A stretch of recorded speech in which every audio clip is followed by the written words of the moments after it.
Puesta al Día, primera edición.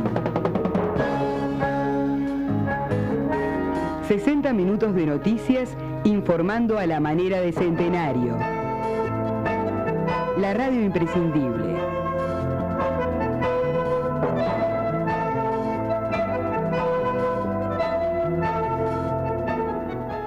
Hola, ¿cómo están? Hay 30 minutos en toda la República Oriental del Uruguay. Damos comienzo a esta primera edición de Puesta al Día de una jornada de jueves 19 de febrero del año 2026. Saludamos a todos ustedes y también saludamos a Blanca Rodríguez, que está allí en los controles técnicos. Hola Blanca, ¿cómo estás? Ahí saluda a ella. Vamos a comenzar con el tema del tiempo. Está nuboso. Yo diría que hasta un poquito cubierto. 22 grados de temperatura a esta hora, vientos del este a noreste a 7 kilómetros horarios, 1008,9 hectopascales la presión a nivel del mar, 85% la humedad y 15 kilómetros la visibilidad. Antes de seguir de cómo va a estar, esto tomando como referencia de Prado, las jornadas aquí en el área metropolitana, advertir a aquellos que están en la zona, sobre todo noroeste del país, abarcando también un poco los departamentos del otro lado, como el departamento de Rivera y bueno, todo Artigas, por lo menos hasta Río Negro, Paysandú, Salto, algo de Tacuarembó, la mitad del departamento de Tacuarembó, está en naranja, en advertencia por tormentas fuertes y puntualmente severas. Así que a tener en cuenta eso. Y después teníamos sobre ese margen del naranja un poquito más que abarca la otra parte del departamento de Tacuarembó, algo de ya el departamento de Soriano, es decir, por debajo de Río Negro, algo del departamento de Flores. Bueno, allí la advertencia es amarilla. Acá en el área metropolitana vamos a tener una máxima de 27, 5 grados más de lo que hay ahora, 20 la mínima, nuboso cubierto, se esperan algunas precipitaciones aisladas, cubierto y nuboso, probable formación de tormentas aisladas hacia la tarde-noche, que es algo que se ha mantenido durante toda la semana, esto del jueves, con la posibilidad de formación de tormentas y también con rachas de vientos del noroeste al sureste que pueden alcanzar los 40 kilómetros horarios. Para mañana viernes 20, 19 grados de mínima, 26 grados de máxima, acá en el área metropolitana. Ya estaría solo nuboso, con la presencia también de un poco de sol, tanto en la mañana como en la tarde-noche. Y los vientos serían del sureste al noreste de 20 a 40 kilómetros horarios con rachas de hasta 50 kilómetros horarios. Es decir, esos vientos barrerían un poco lo que es la nubosidad que vamos a tener este jueves. Y el sábado 21, 17 grados de mínima, 27 grados de máxima, algo nuboso y nuboso en la tarde-noche del día sábado, con vientos también en este caso del sector este de 10 a 30 kilómetros con rachas de hasta 40 kilómetros horarios, lo que va a estar sobre todo manteniéndose más allá de la nubosidad que vamos a tener hoy, la posibilidad de tormentas aisladas, son los vientos. Van a soplar de distintos lugares, pero van a soplar fuertes los vientos. Y con esos vientos nos vamos a los principales títulos del panorama local e internacional.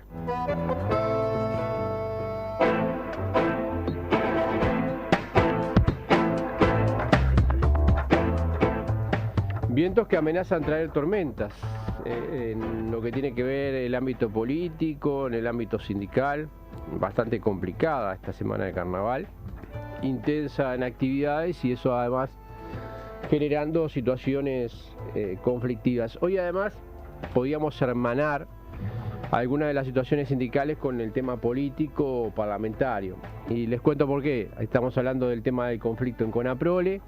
Hoy hay paro por parte del sindicato, como ya lo habíamos dicho, el sindicato ABEC iba a realizar una serie de asambleas. No está muy en claro la base en la que de alguna manera van a poder definir, sobre todo porque la negociación ayer en el Ministerio de Trabajo, que la consideramos bastante clave, quedó en este caso con situaciones de falta de respuesta o de análisis posteriores. y la posibilidad de presentar alguna alternativa más.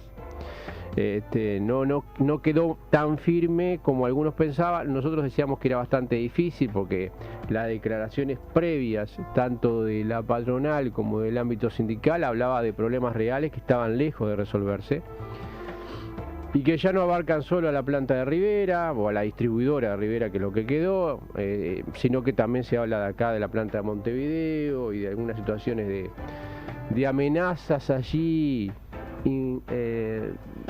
dibujadas en torno a pensar hacia adelante por parte de la patronal, diciendo, bueno, pues capaz que nosotros no estamos manejando bien y capaz que lo que hacemos es privatizar lo que es la planta y el desarrollo de la misma.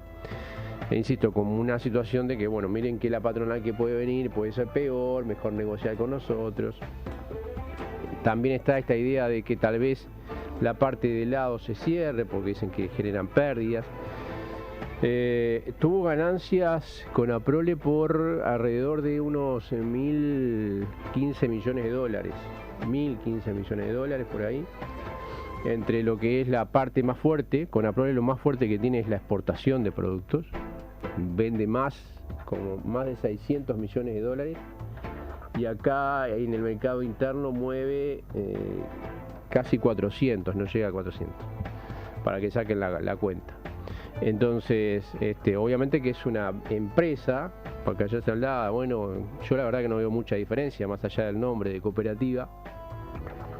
Es una empresa que ya hemos contado cómo nació, cuáles fueron sus posibilidades de crecimiento, teniendo desde que creció, desde que nació, allá por el 36 hasta 1982, la posibilidad de ser la única en ingresar a Montevideo. La dictadura de Terra determinó eso y eso se mantuvo durante muchos años, hasta que en el 82 lo levantó la dictadura militar del Goyo Álvarez. Supongo que, como ya hemos dicho, para recoger algunos recursos económicos de otras empresas que querían entrar antes de que se sabían que se tenían que ir, porque ya habían perdido el plebiscito del 80. Entonces alguna plata se querían llevar los militares en el 82 y hicieron eso, seguramente. Lo concreto es que tuvieron la vaca atada durante varios años. No se podía ingresar acá a Montevideo por parte de otra empresa durante décadas, solo con Aprole lo podía hacer. Nació esto, como habíamos dicho ya, de una estructura que tenía que ver con la parte sanitaria, ¿no? Muchos niños morían pequeños, había mucha mortalidad infantil por productos lácteos que no tenían conservación. Estamos hablando del 36, del 37, del 38, del 39, del 40, y bueno, se buscó que fuera una sola empresa, de alguna manera armada como cooperativa, que reitero, estableció el gobierno de Terra, que ya era dictadura en ese momento, ya era la dictadura de Terra, y ahí nace Conaprole, y después tiene todo este desarrollo a partir del crecimiento económico, justamente al no tener competencia. Hoy mantiene el 70% de mercado. Algunos dicen, bueno, ¿y qué competencia tiene hoy en día si tiene el 70% de mercado? Es verdad, todavía tiene un porcentaje muy importante del mercado, muy grande, y ya hemos dicho que no es comparable con países ya hemos dicho que Saputo, La Serenísima y la empresa francesa que está en Argentina en tercer lugar, tienen un 20% del mercado argentino. Un 20%. Las 5 mayores empresas de Argentina en el sector lácteo tienen el 36% del mercado. Las 5. Y en Uruguay solo una tiene el 70% del mercado. Lo digo por la supervivencia de otras empresas, ¿no? No me voy a meter otra vez en lo que es la actividad de las construcciones y de las situaciones y de los planteos, pero es una empresa que de alguna manera está acostumbrada además a lograr recursos a partir de la colocación de lo que podría decir la posibilidad de la participación de inversores y obviamente o de personas que de alguna manera quieren invertir en Conaprole, lo pueden hacer y de esa manera autofinanciarse para expandirse. Lo hacen muchas empresas en el mundo y bueno, Conaprole tiene esa posición y tiene que tener números acordes. ¿Y por qué lo vincula al Parlamento? Porque en el Parlamento hoy a las 10 de la mañana va la Asociación de Productores de Leche justamente a hablar del tema de Unión Europea-Mercosur, y el segundo en ingresar a esa misma Comisión de Asuntos Internacionales integrada de diputados y senadores va a ser la empresa Conaprole. Es decir, arranca hoy la actividad parlamentaria en la Comisión de Asuntos Internacionales con estas dos visitas. La Asociación de Productores de Leche, que fue una de las que ya ha hecho declaraciones en torno al conflicto, y a segunda hora lo hace con APROLE. Van a ser 3 las delegaciones, pero nos centramos en eso. Ayer tuvo el PIT-CNT, José Olivera habló en nombre del PIT-CNT, fue encabezado esta actividad por parte de él, estaba también Danilo Dárdano y alguna representante más de la Central Obrera. Dice que no hay que mirar el acuerdo, o que no se puede tener una mirada del acuerdo Unión Europea-Mercosur, dijo el PIT-CNT a través de José Olivera, entre bueno y malo. Si es bueno o malo el acuerdo Unión Europea-Mercosur. Dice el PIT-CNT que no hay que tener esa mirada, que hay un nuevo gobierno blanco con respecto al que se firmó en un gobierno frente amplista. Bueno, no quiso entrar en ese debate Olivera. Cuando le pregunté eso en la conferencia me dijo: no quiero entrar en ese debate chiquito con Da Silva o en ese sentido. Lo que sí, ellos hacen una lectura de que no se puede mirar el acuerdo Unión Europea-Mercosur como bueno o malo. Hay que mirarlo con otra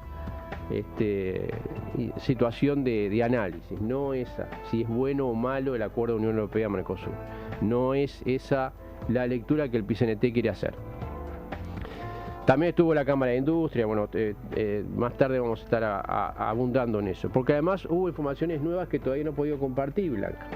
Por ejemplo, ayer decíamos, estaba todavía realizándose la actividad de régimen de Convención General con José Carlos Maía, Ministro de Educación y Cultura, donde estuvo sobre la mesa, porque Robert Silva fue el miembro convocante, qué tanto se ha cambiado la transformación educativa, también críticas respecto a la situación que se plantea desde el punto de vista del tema de la parte universitaria para sobre todo los sectores docentes de secundaria, que se le daba un certificado y que ahora se busca que esto sea a través de la Universidad de la Educación. Bueno, ahí hubo cruces, van a escuchar parte de esos cruces entre el propio Maía y el propio Robert Silva, es decir, los dos en ese sentido.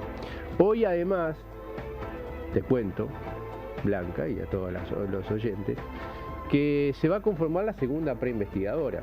Ayer contábamos de que finalmente, luego de jugar un poco a las escondidas, el Partido Nacional hizo una conferencia de prensa varias horas después de lo que había sido la reunión de la actividad que habían tenido de consulta, y allí manifestaron que van a hacer un pedido de investigadora en el Parlamento. Para eso se creó una preinvestigadora, donde va a estar el diputado Garro, va a estar el diputado Zavala, por parte del Frente Amplio, y también está definido quién lo va a hacer por parte de la oposición. Y el miembro denunciante va a ser el propio Juan Martín Rodríguez. ¿Cuál es la diferencia? Fácil, porque veo que hay varios titulares allí, no quiero entrar a confundirlos, es fácil. Ellos quieren tomar desde el 2005 para acá en la investigación. Ustedes dicen, Cardama, ¿qué tiene que ver? No existía en el 2005. Bueno, ¿cuál es el justificativo o el fundamento que dan desde la coalición republicana para tomar desde el 2005, año en que el Frente Amplio entra al gobierno? Y que dicen que hubo allí alguna declaración de la Armada Nacional de que necesitaban patrullas oceánicas, y quieren ver el comportamiento que durante esos años tuvieron los ministros de Defensa, que de alguna manera trabajaron o no para conseguirlas.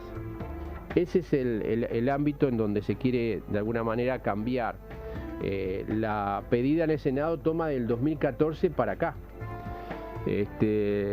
Esta abarcaría desde 2005. Le preguntamos a Juan Martín Rodríguez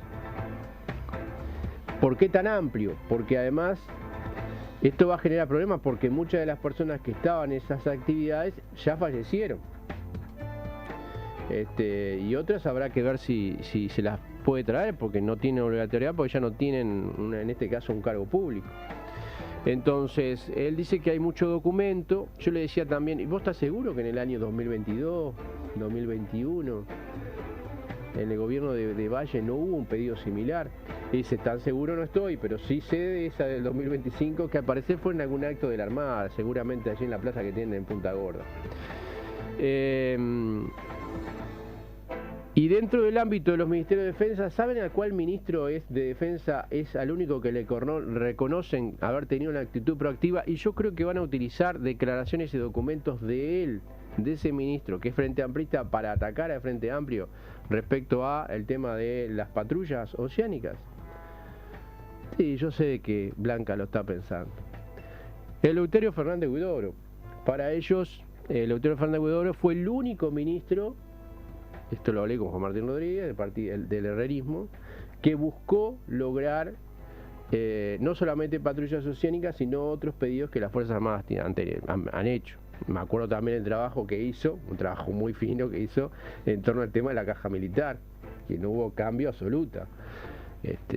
Recuerdo a un senador comunista en ese momento, Juan Castillo, hoy ministro de Trabajo, en varios debates que tuvo con el propio Fernández Huidobro, que de alguna manera generaban problemas a la hora de intentar avanzar, de alguna manera limitar más lo que era la caja militar. A Huidobro Fernández Huidobro no le gustaba eso, y finalmente se terminó pariendo lo que se parió, que en realidad es la nada. La situación de los militares siguió siendo muy ventajosa con respecto al resto de la población en el ámbito previsional. Y en el ámbito de los elementos técnicos, también Fernández Huidobro tuvo allí alguna posición de defensa a ultranza, y debe haber algún documento respecto a la necesidad de compras de este tipo de cosas que seguramente la van a traer. También van a traer a Gonzalo Fernández, lo van a intentar traer a Gonzalo Fernández, que ellos dicen que tuvo una reunión en el edificio de la Torre Ejecutiva con el gobierno representando a Cardama. Gonzalo Fernández, que fue parte también del ámbito gubernamental Frente Amplista. Así que documentos de Fernández Huidobro y la posibilidad de traer a Gonzalo Fernández serían herramientas de, en este caso, la coalición republicana para atacar al Frente Amplio sobre sus posiciones respecto al tema Cardama. Vean ustedes las cosas.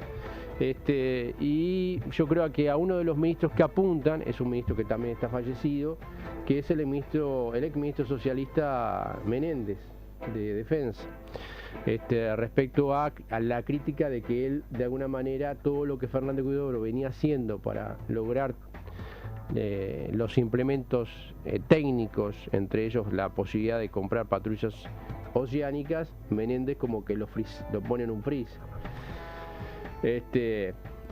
Pero digo, se fueron muy lejos, ya no podríamos ni siquiera llamarla una investigadora de Cardama, ya tendría que ser una investigadora de las patrullas oceánicas y el resto del tema, ¿no? Veremos qué es lo que pasa. Hoy está la preinvestigadora, ellos, dice Juan Martín Rodríguez, ya tener los votos para que esto salga, así que la idea es que se conviva con dos investigadoras. ¿Y por qué pese a que la del Senado ya comenzó a trabajar ayer, ya tuvo su primera reunión de la preinvestigadora, la de diputados puede votarse antes? Porque también juegan a eso. ¿Cuál sale primero, la de diputados o la del Senado? Como si alguna de las personas que tienen temas para atender tan importante en todo el día le va a importar cuál de las investigadoras es la que de alguna manera va a nacer antes. Recordando que por lo general siempre se nace entre gritos y sollozos.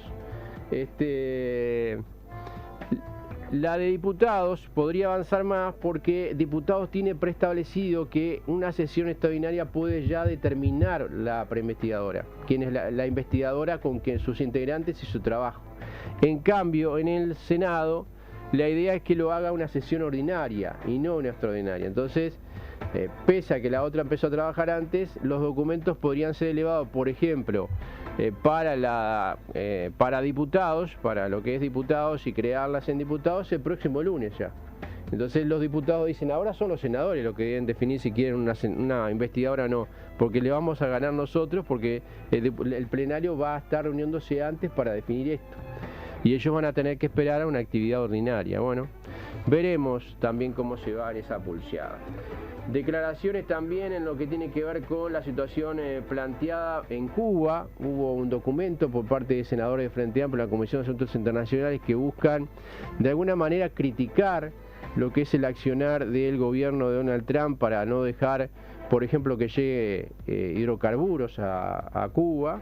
Esto lo presentó el senador Daniel Cayani, más allá de que después también en el desarrollo de la propia conferencia habló que este tipo de situaciones que vive Cuba desde hace mucho tiempo no logran después o paran la posibilidad de llegar avanzar en temas de democracia, por ejemplo, de ayornarse a niveles políticos distintos por tener, dice, la bota siempre sobre la cabeza, con el tema de tener que ir resolviendo situaciones más puntuales como es la alimentación de su gente, el tema del combustible. En ese marco lo planteaba el senador del MVP y coordinador de la bancada del Frente Amplio, Daniel Cayani, a esta temática.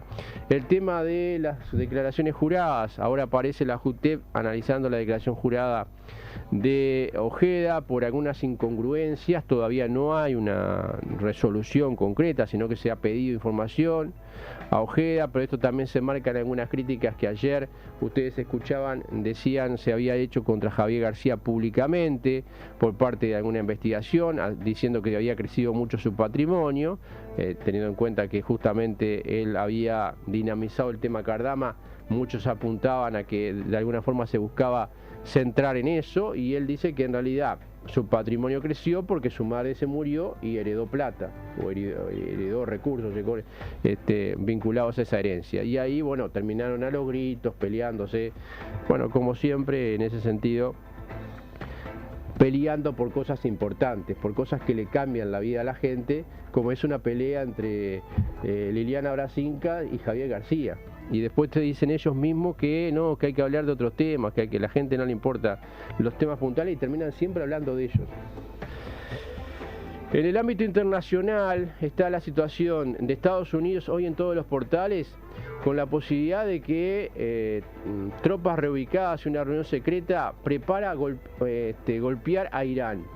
En muchos portales internacionales dicen que Donald Trump viene preparando una iniciativa militar contra Irán. ¿Quién es José María Valcarza? Bueno, es quien va a ocupar ahora la presidencia de Perú. Es el 8º presidente en una década, y están buscando mantener a alguien hasta que puedan hacer las elecciones, que no faltan mucho, pero con el ritmo que vienen puede pasar dos o tres presidentes más. Gaza y la Junta de Paz de Trump. Bueno, una Junta de Paz en la que tiene a Netanyahu, tiene algunos países menores como Kosovo y algunos otros más, como la Argentina de Javier Milei, y que dice que, bueno, en realidad muchos opinan que más que una Junta de la Paz, es una inmobiliaria que tiene Trump para avanzar en proyectos en territorios arrasados ocupados como Gaza, y que lo que le da es el marco en donde él se muestra un poco como el dueño del mundo, o quien gobierna el mundo. Un tribunal surcoreano también condenó al expresidente Yoon a cadena perpetua por ley marcial del 2024, y Putin ofrece su apoyo a Cuba frente al duro bloqueo naval y las sanciones de Estados Unidos. Me quedo por acá y vengo con el desarrollo de la información.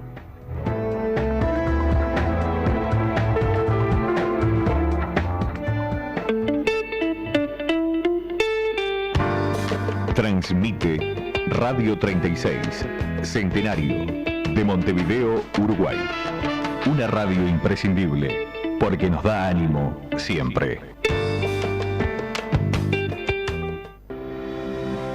La Cámara de Emergencias Móviles expresa su preocupación ante la oferta de servicios de cobertura sanitaria para eventos que no cuentan con la habilitación del Ministerio de Salud Pública. La contratación de empresas no habilitadas no es una formalidad. Significa un riesgo real para la salud y la seguridad de las personas que asisten a estos eventos. La habilitación que solo puede otorgar el Ministerio de Salud Pública garantiza que la empresa cuenta con personal debidamente capacitado, protocolos definidos y los recursos técnicos necesarios para brindar una atención médica adecuada y oportuna ante una emergencia. Por este motivo, desde la Cámara de Emergencias Móviles se exhorta a los organizadores de eventos a verificar y exigir que los servicios de cobertura sanitaria que contraten cuenten con esa habilitación, priorizando siempre la protección de la salud de la población. Muchas gracias. Cámara de Emergencias Móviles del Uruguay. Un vino BCP al alcance del pueblo. Tradición de buena uva, madurada en barriles de roble. Adquiera los vinos del Parador Suri, solo en venta en la radio. Siempre compras un vinito que se llama Pulgasur. Che, amiga, ¿viste que se viene el campamento de la juventud del 26? No tenía idea. ¿De qué se trata? Es un campamento que se hace todos los años. Hay talleres sobre historia, política nacional, internacional, dinámica, momentos de esparcimiento, está re bueno. Qué lindo. ¿Cuándo va a ser? Es el fin de semana del 28 de febrero y 1 de marzo en Quillú, San José. Además, este año va a haber un espectáculo musical a la noche junto al río. Ah, y no te dije lo mejor de todo. Es totalmente gratis. Incluye transporte y comida. Ah, entonces nos anotamos y vamos para ahí. Sí, hay que entrar al Instagram @J26 de marzo y completar un formulario. Es re sencillo. Listo, me copé. Mientras me contabas ya me estaba inscribiendo. Va a estar buenísimo. Campamento Nacional de la Juventud del 26, 28 de febrero y 1 de marzo. Quillú, San José. Fuera yanquis, caminemos hacia la liberación. Hermana querida, levántate. Yo te buscaré en algún puerto. Levántate. Porque te acompañamos cada día, porque nos escuchamos, porque hace más de 95 años que compartimos momentos juntos, porque sos parte de la gran familia de la 36. Ahora tenemos que vernos. Nos encontramos en YouTube. Suscríbete al canal La 36 Radio Centenario. La 36 crece con vos.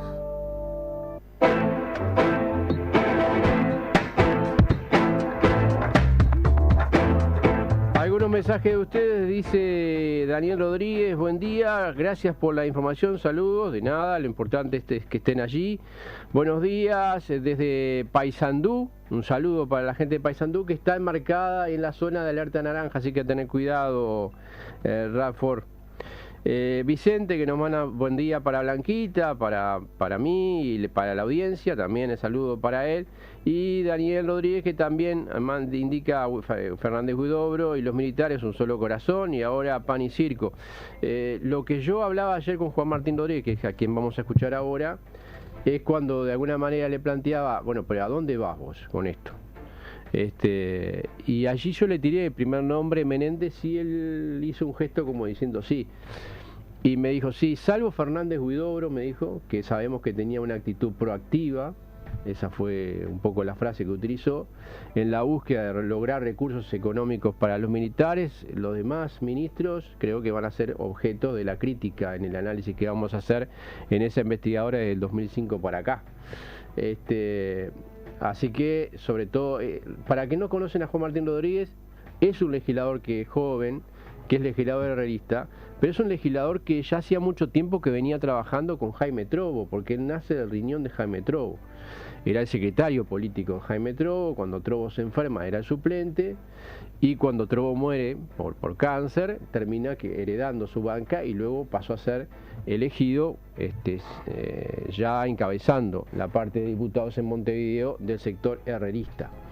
Y bueno, él como herrerista marca que el análisis que hace es que salvo Fernández Huidobro, los demás ministros de defensa del Frente Amplio del 2005 para acá no tuvieron acciones que de alguna manera llevaran a concretar ese pedido que hizo la Armada, que él cree que fue alrededor de mayo, por ahí, no se recordaba si era mayo o agosto, lo iba a ver, en un acto en donde la Armada había pedido las patrullas oceánicas.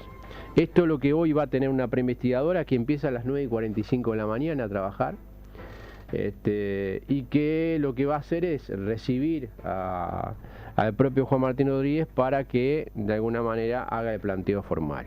Vamos a escuchar lo que decía el legislador del Partido Nacional ante esta instancia y al ser tan abarcativa una investigación que en principio debía ser de Cardama, pero si hablamos del 2005 nada tiene que ver con Cardama, así que escuchamos por qué. De la constitución posteriormente de una comisión investigadora que analice hechos, actos y eventuales conductas irregulares relacionadas con el proceso de revisión y rescisión del contrato de construcción de las patrulleras oceánicas. Y como nuestra intención es que se investigue todo, porque entendemos que no hay nada que ocultar en lo que a la gestión de nuestro gobierno respecta, es que hemos planteado que el análisis y el estudio que planteamos realizar en la comisión investigadora se realice desde el año 2005, que no es una fecha tomada al barrer, sino que tiene un propósito, es un reclamo público en ese año de la Armada en cuanto a la necesidad de la construcción, de que nuestro país contara con patrulleras oceánicas. Hay que ver cuál es la primera en votarse, porque resulta que tal vez la otra sea la del Senado. Y entonces ahí, y bueno, yo capaz que uno parte de la base del conocimiento reglamentario, que es lo que algunos legisladores del gobierno evidentemente carecen. La primera sesión del Senado es recién la semana que viene, el miércoles. La primera ordinaria es en marzo. La Cámara de Diputados tiene sesión el lunes. Y el reglamento nuestro debe ser la extraordinaria. Entonces tal vez el lunes ahí se toma decisión. Y el Senado tendrá que resolver si sigue adelante o no. O sea que por tiempos usted dice que primero saldría la de diputados. Yo lo que estoy poniendo es la línea cronológica. A buen entendedor, pocas palabras. Habrá que preguntarle a los senadores el lunes si siguen con la idea de llevar adelante una comisión investigadora, si en ese día ya se queda conformado un antiputado. Diputado, claramente la diferencia, entre otras cosas, es la amplitud, porque usted marca 2005, obviamente en el Senado no se había planteado nunca esa fecha. La idea es profundizar mucho en el 2005, la idea también es traer gente o convocar gente en esos años, o es hacer un análisis meramente documental. Nosotros queremos poner en contexto todo el proceso. Y por supuesto que lo que pasó en 2005 y lo que pasó a partir de 2005 es muy relevante. Seguramente hay personas que hoy ya no puedan venir a prestar testimonio, sí, sentido común, pasaron 20 años. Pero por suerte el Estado uruguayo en términos generales tiene lo que es la memoria histórica en cuanto a que hay documentos que permanecen y deberían seguir. Bueno, si no pueden comparecer las personas, podrán aportarse documentación. Y yo creo que muchos de esos documentos van a ser documentos del ex ministro de Defensa, el doctor Fernández Huidobro, que van a ser utilizados por parte de la coalición republicana para atacar que el Frente Amplio se demoró mucho en comprar las patrullas oceánicas. Igual habrá que ver cómo fundamentan o justifican de que se llegue a Cardama porque había un apuro. Porque por más que haga un apuro, vos igual tenés que hacer las cosas bien para conseguir las patrullas oceánicas. Si las hiciste mal, que es el planteo que hace el Frente Amplio, y que hubo un perjuicio para el Estado muy importante, bueno, pasará a ser parte también de allí, de la pulseada entre unos y otros. Creo que es el meollo del problema, más allá de que nos vayamos hasta el 2005. Habrá que ver. La idea de la convivencia de las dos investigadoras de por sí se puede dar porque las dos investigadoras investigan un mismo tema pero de forma absolutamente diferente con estos planteos que están sobre la mesa. Vamos a hacer nuevamente la pausa porque son 7:04. Quiero decir antes de la pausa que la Intendencia finalmente confirma que los casinos del Parque Hotel pasarán al Ministerio de Economía, que era algo que habían pedido, que todavía el Ministerio de Economía no había contado o no había dicho, a mitad de año. Es decir, a mitad de año el casino municipal pasa a ser del Ministerio de Economía y Finanzas. Eso sí, los 50 trabajadores van a seguir en la comuna. Algo que había planteado también Martín Lema, el candidato a intendente por el Partido Nacional, distribuidos dentro de la comuna. Yo decía, muchos de ellos deben de tener capacidades muy específicas. Habrá que ver cómo de alguna manera se ayornan para adecuarse a otras actividades dentro de la Intendencia Municipal de Montevideo. Y cuando hablábamos con Lema yo recordaba, por ejemplo, a los maquinistas de AFE. Lo que sabían era manejar trenes y estuvieron allí en un limbo en el tema de que iban a ser o distribuidos en actividades en el ámbito público en donde no podían hacerlo porque no había donde otra actividad que ellos supieran hacer, que era la de manejar trenes. Entonces habrá que ver acá si las posibilidades son otras. Veremos. Pausa y ya llego con más.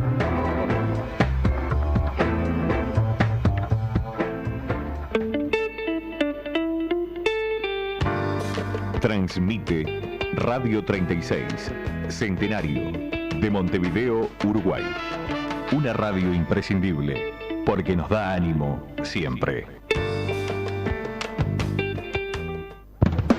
Este jueves, en la 36, Mañanas de Radio, la entrevista central con el politólogo Mauro Casas sobre la realidad política nacional. A decir verdad, recibimos al maestro Gonzalo Abella a propósito del reinicio de su ciclo Páginas Ocultas de la Historia. Héctor Vicente nos presenta una nueva edición de Desde el Archivo de la Juventud. Desde las 7:30 te acompañamos en la mañana de Radio Centenario, la radio imprescindible.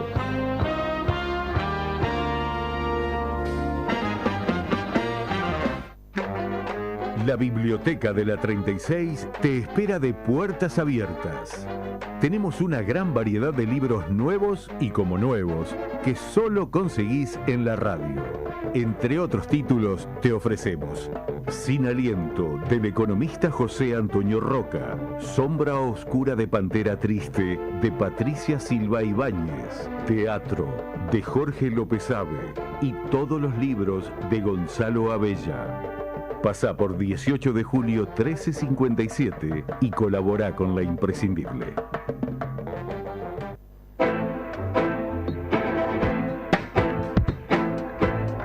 Hoy hay algunas informaciones con las que todavía no hemos podido compartir. Esta tiene que ver con lo que fue la primera instancia de esta semana de la comisión permanente vinculada a un ministro y la posibilidad de debatir con él, que fue el de Educación y Cultura.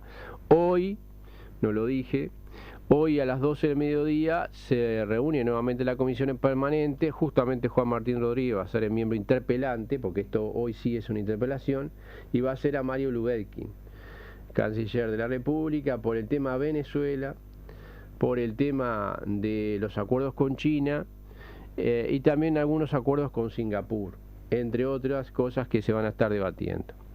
Eso empieza al mediodía. Ayer bastante tarde empezó, en realidad iba a empezar al mediodía, empezó a 1:30 de la tarde porque hubo pedidos de cuartos intermedios tras cuartos intermedios. Esto terminó tarde en la tarde y vamos a escuchar lo que decía Robert Silva a la hora de sacar las conclusiones, en donde volvía a criticar algunas acciones de este gobierno en el ámbito de la enseñanza.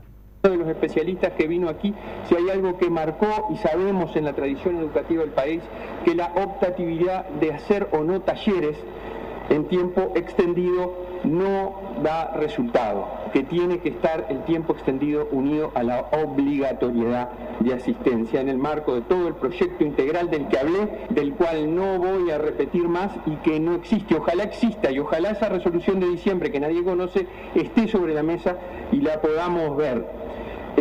Porque sabemos que en secundaria, por ejemplo, se dice que no va a haber plata para talleres, porque no hay plata, porque el presupuesto no aprobó incrementos con ese destino. Salen a buscar en los centros de lenguas extranjeras, salen a buscar en las intendencias en forma aleatoria. Estamos 100% de acuerdo, Presidenta, con los comedores escolares. Los comedores no los inventó ninguno de los que estamos acá. Tienen más de 100 años, 110 años. Es un disparate. En la génesis de este país se vio que con la panza vacía no se puede aprender. Entonces nosotros reivindicamos esa tradición y me alegro que se siga el camino de poner comedores y comida en la educación media de este país. Pero sí tengo que advertir que respecto de los comedores hay muchas cosas que las comunidades educativas no saben porque no están dichas. Entre ellas las licitaciones no están, o sea que comienzan las clases y las licitaciones no están. ¿Qué va a ser solo almuerzo? ¿Quién come? ¿Quién no come? Es una situación compleja porque hay centros que tienen más de 600 chiquilines. Y comen todos, no comen todos, ¿cómo van a ser los turnos en comedores de 100? El más grande tiene capacidad para 120, porque están con los, creo yo, con los comedores que teníamos, que instalamos en la administración anterior. También tengo que decir que respecto de la transformación curricular, ahí voy a discrepar con algunos de los participantes, no voy a mencionar a nadie, pero sí decir que hay un grave retroceso en la medida que los programas que se están confeccionando no siguen la lógica curricular de algo que podrá no estarse de acuerdo. Pero francamente creo que se empezó al revés el cambio. Se cambiaron programas dándose frente con los documentos curriculares que existen, que son de mayor entidad. Y a esto contestó José Carlos Maía, haciendo y argumentando en referencia a que hay compromisos que se mantienen, acciones que se desarrollan, y a insistir con que un certificado no da educación terciaria. como quería el gobierno anterior. Es solo un certificado que se respeta, que se le busca dar institucionalidad. Pero la educación terciaria, y entre ellos en el ámbito docente, se debería dar a través de una universidad, y por eso aparece el tema de conformar la Universidad de la Educación. Vamos a escuchar lo que decía José Carlos Maía respecto justamente a este régimen de comisión general que lo tuvo a él como invitado. Está hecho antes de que se juegue el partido. Es decir, ya se viene con una conclusión que se quería sacar sin siquiera haber transcurrido un intercambio de opiniones. Pero me parece bueno dejar tres cosas claras. En primer lugar, reiterar la respuesta que di, y la voy a leer, en sala sobre el capítulo que corresponde esencialmente al Ministerio de Educación y Cultura, aunque tiene por supuesto otro dedicado en la ANEP, lo que tiene que ver con la formación docente. Lo voy a leer porque lo dije hoy, pero para que no se saquen conclusiones de lo que no dije, sino sobre lo que dije. Reitero, las resoluciones que refieren a este capítulo no se han dejado sin efecto y se establecerá un proceso de transición manteniendo los derechos adquiridos por las y los estudiantes. Segundo, el horizonte de la formación universitaria para la formación en educación es parte de la propuesta educativa de esta fuerza política. Los procesos a futuro se estudiarán y propondrán en el marco de la construcción de una institucionalidad universitaria necesaria, que es la propuesta de la Universidad de la Educación. Tercero, la certificación docente acreditado no es un título universitario. Reitero, no es un título universitario. Es un certificado que da cuenta de la aprobación de una prueba y así ha sido reportado en todos los informes técnicos de la Dirección Nacional de Educación. Parte de lo que decía José Carlos Maía, me voy a otra de las informaciones que no compartíamos todavía y lo vamos a hacer ahora. Tiene que ver con declaraciones del senador Daniel Cayani. En la Comisión de Asuntos Internacionales se analizó este tema de bloqueo de Estados Unidos en ingresos de hidrocarburos y otros elementos más, pero que en la novedad tiene el tema de los ingresos de petróleo a territorio cubano. Él dijo que es importante denunciar esto, que hay que tener un pronunciamiento desde el Parlamento uruguayo y que por eso el Frente Amplio presentó esta declaración.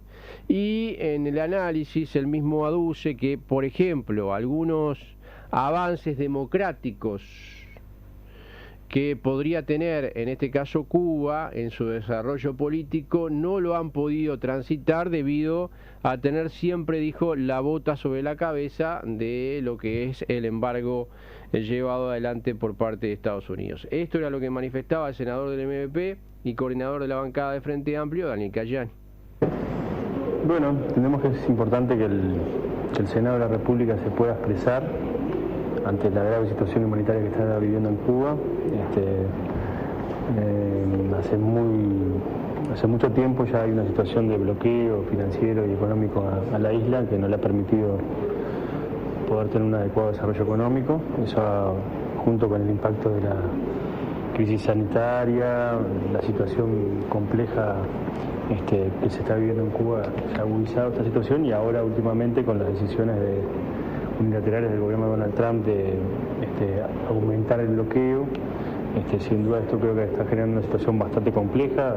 Hay posibilidad de conseguir combustible, eso hace que el comercio se vea resentido, pero también la situación en la propia isla, el traslado interno, la situación energética, así que hay una preocupación muy importante de lo que pueda suceder ahí, y bueno, creo que es importante que el Senado de la República pueda también expresarse en contra de las intervenciones que existen en países latinoamericanos, en este caso Cuba, y bueno, creo que también la bancada del Frente Amplio presentó una declaración en ese sentido.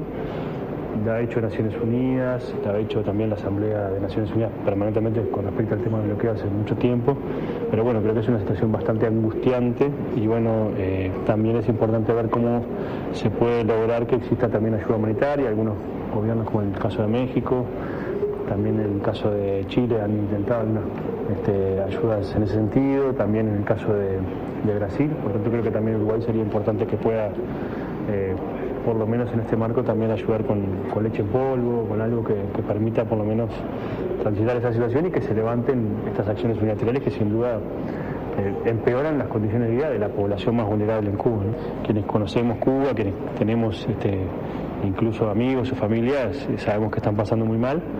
Y bueno, creo que también no han tenido la posibilidad de tener un destino independiente porque siempre han estado teniendo la bota del imperio arriba. Así que creo que me parece importante que, como cualquier antiimperialista, cualquier persona que se exprese a favor de los latinoamericanos, lo primero es que tengan independencia y después que se pueda avanzar en materia democrática, que se pueda avanzar en materia de calidad de vida, que se pueda avanzar en materia de desarrollo. Eso sin duda es importante. Lamentablemente no ha podido ser así y bueno, creo que eso también es parte del debate. Ese era el planteo que hacía Cayani sobre el tema Cuba, donde hablaba entonces de las necesidades. Nuevamente aparece el tema de la leche en polvo, que, por ejemplo, Eduardo Rubio, si nos está escuchando, cuando era diputado apareció también para la ayuda en Haití, que después era difícil de llevar. Y Orsi más acá lo habló en la posibilidad de la Franja de Gaza. Después no había manera de llevar alimentos a la Franja de Gaza porque era imposible para Uruguay pasar por arriba de la barrera que la propia Israel había generado y creado para limitar la llegada de alimentos y de otros elementos a la zona palestina. Por lo tanto, habrá que ver si esto queda solo en una declaración o si es más efectivo y finalmente alguna de las disposiciones que se han puesto sobre la mesa están allí, y después el tema del rumbo democrático, que Cayani lo establece como una posibilidad de que transite, dice Cuba, una vez que se saque la bota del imperio de la cabeza. Ese es el análisis a grandes rasgos que hace Cayani sobre este asunto. Hago la pausa y vuelvo.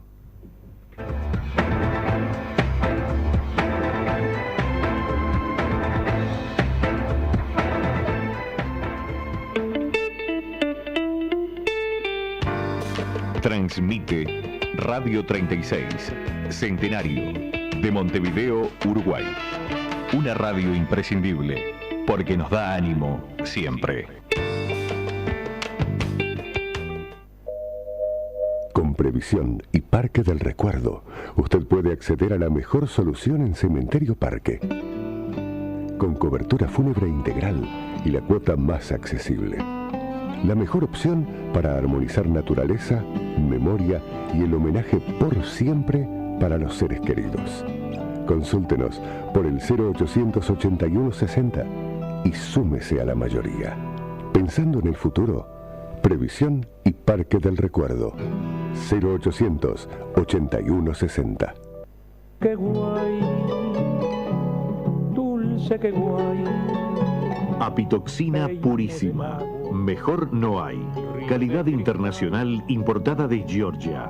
No más dolores musculares y reumáticos. Aumenta las defensas y fortalece el sistema inmunológico. El Queguay de Luis Córdoba.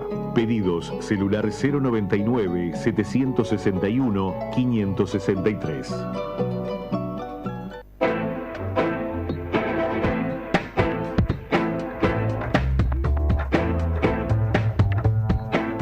Ramón se suma a los oyentes que vía chat por la transmisión en YouTube nos mandan buenos días y también le mandamos buenos días para él. Vamos ahora a compartir con ustedes lo que fue la comparecencia a la Comisión de Asuntos Internacionales por el tema Mercosur de PIT-CNT. Reitero que hoy va a primera hora la Asociación de Productores de Leche, a las 10 de la mañana esa misma comisión. Y luego va con Conaprole, la empresa Conaprole, también a la Comisión de Asuntos Internacionales por el tema Mercosur, en un contexto de conflicto bastante importante que tienen la empresa y algunas declaraciones de la Asociación de Productores de Leche que no han ayudado. Y bueno, veremos que de alguna manera los platos no se rompan, sino que las resoluciones lleguen y que de alguna forma el conflicto se encauce. Pero para eso, entre otras cosas, vamos a ver si podemos hablar justamente tanto con la Asociación de Productores de Leche como la empresa Conaprole cuando hoy vayan a la Comisión de Asuntos Internacionales. ¿Qué dijo el PIT-CNT a través de quien fue su vocero, José Olivera? Estaba también Danilo Dardon, algún otro dirigente más, que no se puede tener una mirada del acuerdo Unión Europea-Mercosur como bueno o malo.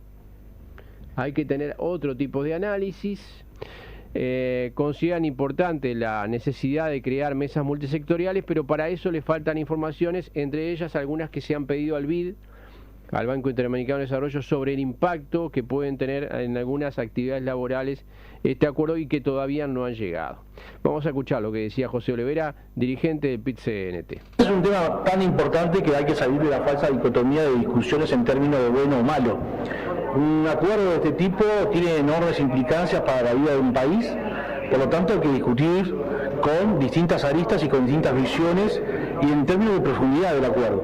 Acá tenemos algunos problemas que tenemos que poner arriba de la mesa y se van a poner claramente. Uno es, no se tiene toda la información, no hay estudios de impacto, pero de todas formas saludamos que el Parlamento haya convocado a actores sociales, porque lamentablemente en otros países de la región que están aprobando este mismo acuerdo no se ha procesado ningún debate con las organizaciones sociales.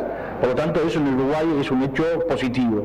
En segundo lugar, no se puede tener una mirada de corto plazo en un acuerdo de este tipo, sino que hay que mirar con términos, voy a arreglar, de mediano y largo plazo. El PIT-CNT le ha planteado al gobierno discutir una estrategia nacional para el desarrollo, donde la inserción internacional es un capítulo clave. Obviamente que aquí no estamos ante el acuerdo que se empezó a negociar hace ya casi 20 años, esto es más bien un tratado de libre comercio, porque lo único que hoy se está ratificando en forma provisoria son los aspectos comerciales, que van a tener impacto de acuerdo a los sectores que el Uruguay tiene para potenciar, algunos corren riesgos también, y por eso se hace importante no solamente contar con estudios de impacto, sino la conformación, y es lo que estamos planteando, de ámbitos sectoriales, con integración de los representantes sociales, empresarios, trabajadores, academia, para discutir políticas activas del Estado uruguayo para la implementación de este acuerdo. Por lo tanto, la discusión es mucho más profunda si son 5 kilos de arroz o 5 kilos de arroz menos. ¿No? La discusión es cuál es la estrategia de desarrollo que el Uruguay va a implementar en términos productivos y cómo esto va a ser incluido en esa estrategia de desarrollo o cómo va a impactar. Pero primero es la estrategia de desarrollo y luego el acuerdo, o primero el acuerdo y luego la estrategia de desarrollo. No, ambas cosas tienen que ir en paralelo. La pregunta que hay que hacerse es si este acuerdo es compatible con las bases que hoy se están discutiendo para una estrategia de desarrollo, o qué cosas hay que hacer para que sea compatible. Sobre todo porque aquí hay ciertas asimetrías, no solamente dentro de lo que es el bloque de los países del Mercosur, sino ni que hablar del bloque regional con la propia Unión Europea. De hecho, estamos asistiendo a un acuerdo que es entre los países fundadores del Mercosur, solamente los fundadores, y la Unión Europea como bloque, donde la Unión Europea ya está incluso adoptando medidas de salvaguarda dadas las exigencias que tienen particularmente el sector agrícola dentro de los países de la Unión Europea. Han planteado una serie de mesas de trabajo, porque lo hablábamos con el ministro Castillo y decía que podían dinamizar una serie de mesas para ir a analizar los puntos que el PIT-CNT quisiera respecto a este acuerdo. ¿Está planteado eso? Es un tema clave, por eso nosotros insistimos mucho en la necesidad de contar con un estudio de impacto que al día de hoy no se tiene, y a partir de ese estudio de impacto poder instalar mesas intersectoriales que analicen el impacto del acuerdo en cada uno de esos sectores. Aquellos que van a tener mejores condiciones, bueno, a ver cómo se potencian también para poder potenciar esos mejores beneficios, y también sabemos, a priori podemos sostener que puede haber algún sector que corra riesgo. Bueno, qué políticas públicas se van a adoptar para poner a salvaguarda a aquellos sectores que puedan tener algún tipo de problema. En ese sentido, ¿identificaron algún sector sensible que pueda llegar a tener algún problema por este convenio? Tenemos la percepción de que algunos pueden tener riesgo, tenemos la percepción, por eso es muy importante que el Estado uruguayo y el gobierno particularmente apure al Banco Interamericano de Desarrollo, al cual se le encargó el estudio de impacto en términos generales del acuerdo, para poder a partir de ese estudio de impacto comenzar a diseñar una estrategia. ¿Qué sector sería ese?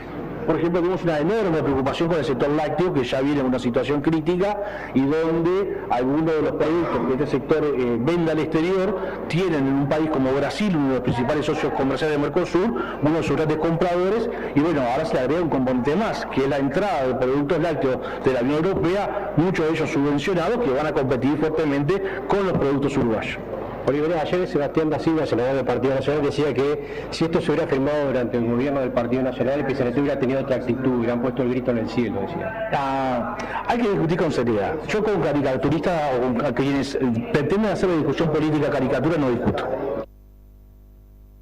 Ahí tenían la palabra del dirigente del PIT-CNT, José Olivera, tras concurrir a lo que fue la presentación de la Central Obrera, de su opinión sobre el tema del acuerdo de Unión Europea-Mercosur, que va a continuar recibiendo delegaciones. Ya contamos algunas de las que van hoy, tanto en la mañana y en la tarde, también el viernes.